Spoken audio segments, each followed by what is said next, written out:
बिस्मिल्लाहिर्रहमानिर्रहीम।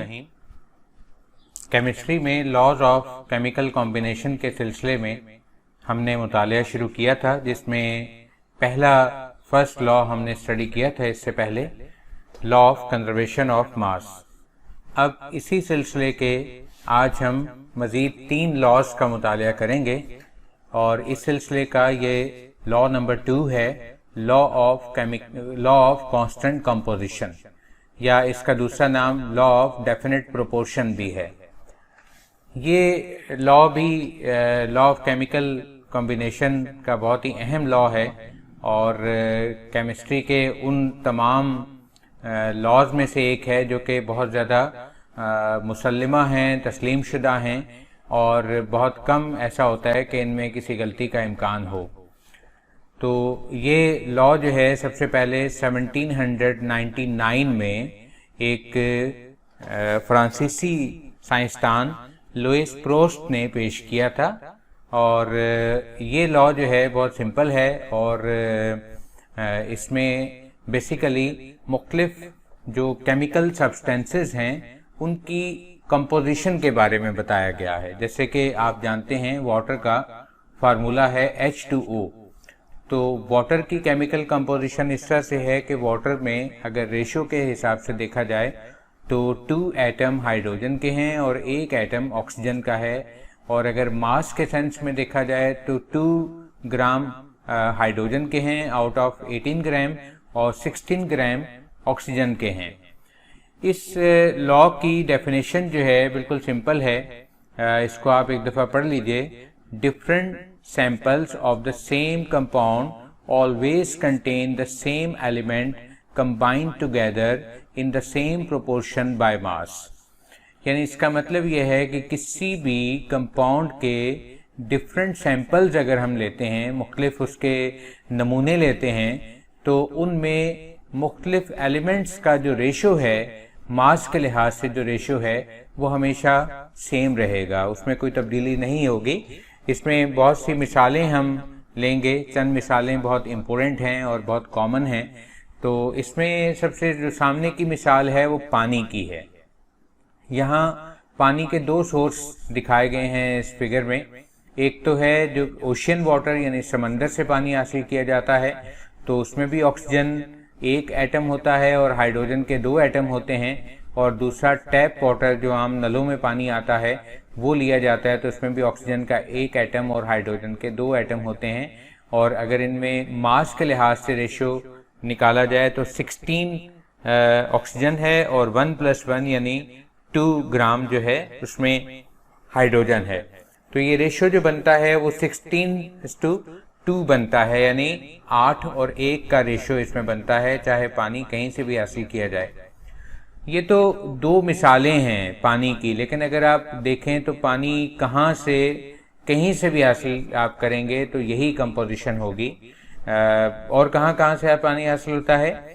बारिश का पानी है, ज़मीन के अंदर से पानी निकलता है, कुएं से पानी आता है, झील में पानी होता है, ठीक है। हत्ता कि जो आसमान से शहाब साकिब यानी मेटियोर की बाज़ात बारिश होती है ज़मीन पर, तो उसमें भी बाज़ जो है वो वाटर कंटेनिंग होते हैं। तो पानी कहीं से भी हो, चाहे वो सोलर सिस्टम के किसी प्लैनेट पे पानी पड़ा हुआ है, चाहे वो मार्स में है, चाहे वो किसी और गैलेक्सी के अंदर है, कहीं से भी आप पानी लाएंगे वो हमेशा H2O होगा, और बस यही उसका फिक्स रेशो है। तो बिल्कुल देखा आपने कि बिल्कुल आसान सा ये कानून है। फिर इसको समझ लें कि कोई भी कंपाउंड कहीं से भी हासिल किया जाए, उसमें डिफरेंट एलिमेंट्स का जो मास का रेशो है वो हमेशा कांस्टेंट होता है, और इसलिए हम इसे कहते हैं लॉ ऑफ कांस्टेंट कंपोजिशन, यानी उसकी कंपोजिशन कांस्टेंट होती है। और इसे डेफिनेट प्रोपोर्शन भी कहते हैं। ये भी तकरीबन वही अल्फाज हैं। डेफिनेट का मतलब फिक्स्ड होता है यानी कांस्टेंट, और प्रोपोर्शन का मतलब रेशो होता है। तो इस तरह से ये लॉ ऑफ डेफिनेट प्रोपोर्शन का मतलब भी वही है जो कि लॉ ऑफ कांस्टेंट कंपोजिशन, यानी 2 अलग अलग नाम जरूर हैं लेकिन इसका मतलब एक ही है। और ये लॉ जो है पेश किया था फ्रांसीसी साइंसदान लुई प्रोस्ट ने। अब हम नेक्स्ट लॉ पर आते हैं। ये इस लॉ का नाम है लॉ ऑफ मल्टीपल प्रोपोर्शन, और ये लॉ पेश किया था सर जॉन डाल्टन ने, मशहूर ज़माना जॉन डाल्टन, जो अपनी एटॉमिक थ्योरी के दुनिया में चूँकि पहली एटॉमिक थ्योरी उन्होंने पेश की थी, तो उसके लिहाज से वो शोहरा आफाक एक हैसियत इख्तियार कर चुके हैं, और इनको जो है केमिस्ट्री के अव्वलीन जो पायनियर्स हैं उनमें इनका शुमार होता है। और सिर्फ इन्होंने एटॉमिक थ्योरी नहीं बल्कि और भी बहुत सारे लॉज पेश किए थे। तो 1803 में इन्होंने जो लॉ पेश किया है वो है लॉ ऑफ मल्टीपल प्रोपोर्शन, यानी मुस्तकिल तनासबों का कानून। तो ये साइंटिस्ट आप इनकी फोटोग्राफ देख सकते हैं, और काफ़ी यंग हैं और काफ़ी अच्छे, और आप देख रहे हैं कि अपने चेहरे से ही ये बहुत ज़्यादा दिखाई दे रहे हैं कि बहुत जीनियस हैं। तो जीनियस लोग जो हैं वो तो आपको पता ही है दुनिया में बहुत कम होते हैं, हर कोई जीनियस नहीं होता। हाँ, इंटेलिजेंट बहुत लोग हो सकते हैं, लेकिन जीनियस जो हैं वो बहुत कम होते हैं। और अमूमन वो साइंटिस्ट जो कि कोई नई रिसर्च, कोई नई थ्योरी पेश करते हैं, वो लोग बहुत ज़्यादा जीनियस होते हैं। इनका जो लॉ है उसकी डेफिनेशन बिल्कुल सिंपल है। ये अगर आप देखें, if two elements combine to form more than one compound, the mass of one element that combine with the fixed mass of the other element are in the ratio of small whole number of simple multiple ratio।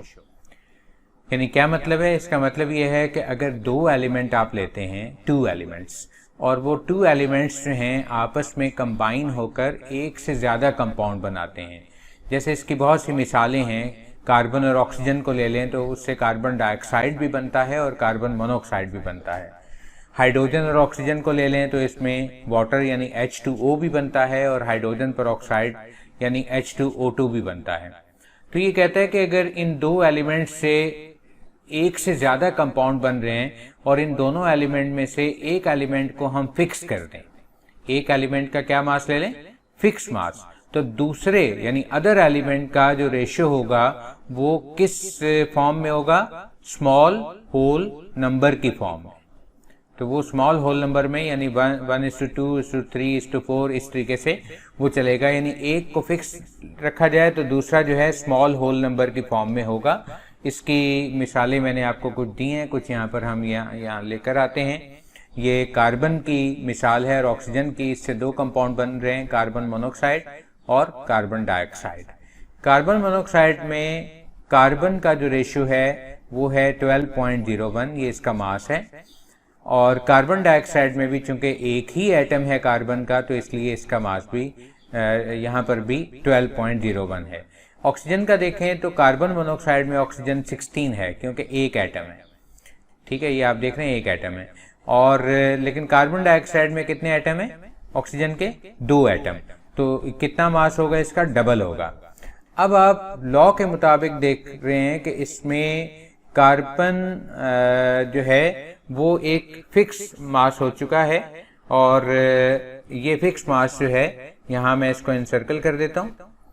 ठीक है, ये carbon fix mass हो चुका है, और ये जो oxygen का मास है ये चेंज हो रहा है। इसको मैंने एक बॉक्स थोड़ा सा टेढ़ा बन गया उसमें ले लिया। अब अगर आप 16 और 32 को अगर आप देखें तो इनका जो रेशियो बनता है वो 2:1 बनता है। यानी इसमें 2 पार्ट्स किसके हैं? 2 पार्ट्स हैं डेफिनेटली ऑक्सीजन के, और 1 पार्ट किसका है? 1 पार्ट है इसमें कार्बन का। तो ये रेशियो इसमें 2:1 बनेगा। इसको आप 1:2 भी कह सकते हैं, एक ही बात है। तो एक एलिमेंट का रेशियो फिक्स हो गया और दूसरे एलिमेंट का रेशियो जो है वो किस में है? स्मॉल होल नंबर में और स्मॉल वैल्यू में है। तो आपको यकीनन ये समझ में आ गया होगा। अगर फर्ज करें कि ये समझ में नहीं आया तो आप इसको रिवाइंड करके दोबारा आप इसको सुन लीजिए, और वैसे तो कोई मुश्किल नहीं है। और कोशिश करें कि इस डेफिनेशन का रट्टा ना लगाएं, बल्कि इसे अपने ऑन वर्ड्स में समझ कर लिखने की कोशिश करें। बहुत ज़रूरी हो तो कहीं रट्टा लगाया जा सकता है, रट्टा भी ज़रूरी है। जैसे कुरान पाक की आयत तो रट्टे से ही याद होंगी, लेकिन बहुत सारी जगहों पे रट्टे की ज़रूरत नहीं है। कॉन्सेप्ट हैं, स्टोरीज़ हैं, बहुत सारी चीज़ें हैं जिसमें रट्टे की ज़रूरत नहीं है। तो रट्टे से बचने के लिए आपको, मैंने पहले भी आपको बताया और बार बार कहूँगा कि अपने स्पेलिंग सही करें, अपनी ग्रामर सही करें, वर्ड्स मीनिंग आपको आते हों, तो तब आप ऑन वर्ड्स में लिख सकेंगे। तो बच्चों ये हमने पढ़ा है लॉ ऑफ मल्टीपल प्रोपोर्शन, और अब तक हमने इस तरह से 3 लॉज पढ़ लिए हैं। फर्स्ट लॉ कौन सा था? Law of conservation of mass. Second law क्या था? Law of multiple proportion. और थर्ड लॉ क्या है? लॉ ऑफ मल्टीपल सेकंड था लॉ ऑफ कांस्टेंट कंपोजिशन, और थर्ड लॉ है लॉ ऑफ मल्टीपल प्रोपोर्शन। अब हम आते हैं फोर्थ लॉ की तरफ, जो कि आखिरी लॉ है, और ये है law of reciprocal proportion. Law of reciprocal proportion जो कि पेश किया था दुनिया में सबसे पहले जेम्स रिचर ने, और ये सन है 1792-94। तो बच्चों एक बात आपने गौर की होगी कि ज़्यादातर ये अब तक जितने भी हमने लॉज पढ़े हैं ये 1700 समथिंग, यानी ये 18वीं सदी है, 18वीं सदी का एंड, और डाल्टन का एक लॉ 1803 यानी 19वीं सदी का आगाज। तो ये 10, 12, 15 सालों के अंदर अंदर से ये सारे लॉज डिस्कवर हो गए। और सोचिए कि वो कैसी इनकलाबी सदी होगी, वो एक ऐसे इनकलाबी दिन होंगे जब हर चीज़ में एक इनकलाब आ रहा था और साइंस की नई नई डिस्कवरीज जो हैं सामने आ रही थी। तो बहरहाल सर जेम्स रिचर ने इसे सबसे पहले डिस्कवर किया है, law of reciprocal proportion. Urdu में अगर कहें तो ये होगा माकूस तनासबों का कानून। इस लॉ की डेफिनेशन पर आ जाएं, थोड़ी सी पिछले लॉज के मुकाबले में थोड़ी सी कॉम्प्लिकेटेड है, लेकिन ज़्यादा नहीं। When two different elements separately combine with a fix mass of third element. ठीक है, पिछले लॉ में सिर्फ 2 एलिमेंट की बात हुई थी जो आपस में ही कंबाइन हो रहे थे, लेकिन यहाँ 3 एलिमेंट्स की इस लॉ में बात हो रही है। तो when two different elements separately combine with the fix mass of third element, ये अहम है तो इसको मैं अंडरलाइन कर देता हूं। तो when two different elements separately combine with the fixed mass of third element, the proportion in which they combine with one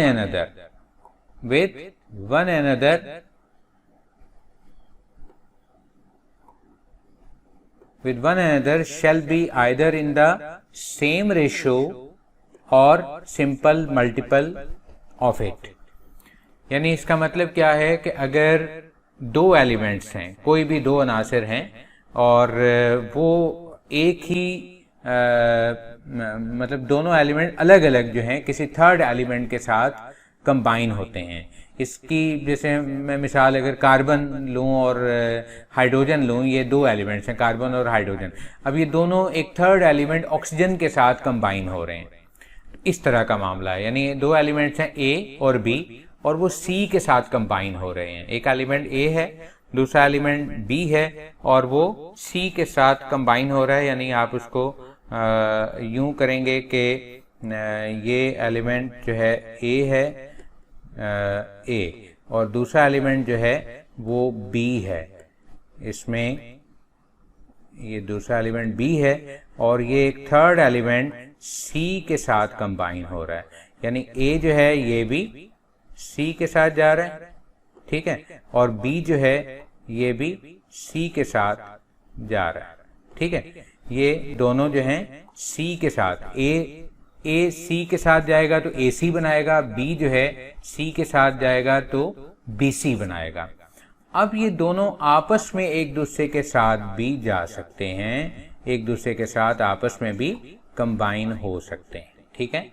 यानी ये मुमकिन है कि ये दोनों आपस में ए बी के साथ कंबाइन हो जाए या बी ए के साथ कंबाइन हो जाए, बात एक ही है। आप जानते हैं कि खरबूजा छुरी के ऊपर गिरे या छुरी खरबूजे के ऊपर गिरे, बात तो एक ही होती है। तो ए जो है बी के साथ कंबाइन हो जाए या बी ए के साथ कंबाइन हो जाए, ये आपस में उसी रेशो के साथ कंबाइन होंगे जिस रेशो से ये सी के साथ हुए हैं। ये बड़ी सिंपल, बड़ी गहरी बात है कि अगर 2 एलिमेंट यानी ए और बी किसी थर्ड एलिमेंट के साथ कंबाइन होते हैं, या हमने थर्ड एलिमेंट सी लिया है, ए और बी थर्ड एलिमेंट सी के साथ कंबाइन होते हैं, तो वो जिस रेशो से सी के साथ कंबाइन होंगे उसी रेशो से आपस में भी कंबाइन होंगे। ठीक है, क्लियर हो गया। व्हेन टू डिफरेंट एलिमेंट, ये डिफरेंट एलिमेंट ए और बी हैं, separately combine with the fixed mass of third element, ये थर्ड एलिमेंट सी है, the proportion in which they combine with one another shall be either in the same ratio और simple multiple of it. तो इसको थोड़ा सा carefully यहाँ पर video stop करके इस डेफिनेशन को एटलीस्ट 2 से 3 दफ़ा आप पढ़ें और इसे दोहराएं थोड़ा आंखें बंद करके, और सोचें इसमें और इसकी गहराई में उतरें और इसका कॉन्सेप्ट बनाएं, और उसके बाद फिर आप आगे बढ़ें। अब हम इसको जो है एक इससे वेरीफाई करेंगे। पहले तो आप इस ट्रायंगल को देख लें। इसमें आप देखिए कि हाइड्रोजन है एक एलिमेंट और दूसरा है ऑक्सीजन, यानी ये ए है और ये बी है, और ये एस के साथ कंबाइन हो रहा है। जब हाइड्रोजन एस के साथ कंबाइन होता है तो क्या बनाता है, H2S। ठीक है, हाइड्रोजन जो है इसके साथ कंबाइन होके क्या बना रहा है, H2S। और यही हाइड्रोजन जब सल्फर जो है, ऑक्सीजन जो है सल्फर के साथ कंबाइन होता है तो क्या बनाता है, SO2। यानी यहाँ हाइड्रोजन सल्फर के साथ कंबाइन हुआ, H2S बनाया, फिर ऑक्सीजन भी सल्फर के साथ कंबाइन हुआ तो उसने SO2 बनाया। और इनका रेशियो आप नोट कर लें, हाइड्रोजन 2 हैं और यहाँ पर ऑक्सीजन जो है वो 2 हैं। तो जब ये आपस में कंबाइन होंगे तो ये इसी रेशियो से आपस में भी कंबाइन होंगे या उसके सिंपल रेशियो के साथ कंबाइन होंगे। ठीक है, तो इससे आप देखेंगे H2O बना, ये इसका सिंपल रेशियो है, और H2O2 बनता है। अगर H2O2 बनता है तो वो फिर बिल्कुल सेम रेशियो होगा। तो इस तरीके से अब हम इसको यहाँ पर देख रहे हैं कि H2S है, उसमें 2 और 32 का रेशियो है, SO2 है, इसमें 32 और 32 का रेशियो है, और इसमें जो रेशियो आ गया वो 1 और 16 का आ गया, इसमें जो रेशियो आ गया वो 1 और 1 का आ गया। ठीक है, और जब ये H2S आपस में कंबाइन हुआ तो ये रेशियो वही बना जो कि 1 और 16 का है। यानी इसको हम अगर मार्क करें तो इस तरह से ये 16 और 1 का रेशियो यहाँ पर बन गया। तो इससे फिर ये साबित हो गया कि रेशियो जो है आमतौर पे सेम रहता है। जैसे ही जिस रेशियो से कोई एलिमेंट जो है वो किसी थर्ड एलिमेंट से कंबाइन होता है, कोई फर्स्ट एलिमेंट और सेकंड एलिमेंट किसी थर्ड एलिमेंट से कंबाइन होता है, उसी रेशियो से वो आपस में या उसके सिंपल रेशियो से वो आपस में कंबाइन होते हैं। तो बच्चों ये था लॉ ऑफ रेसिप्रोकल प्रोपोर्शन, जो कि थोड़ा सा मुश्किल ज़रूर है, लेकिन अगर आप इसको गौर से और बार बार पढ़ें तो ये बिल्कुल मुश्किल नहीं है। और यहाँ पर हमारा ये चारों लॉज ऑफ केमिकल कॉम्बिनेशन का सिलसिला ख़त्म होता है। इंशाल्लाह अगली क्लास में कुछ मज़ीद टॉपिक्स के साथ हाजिर होंगे।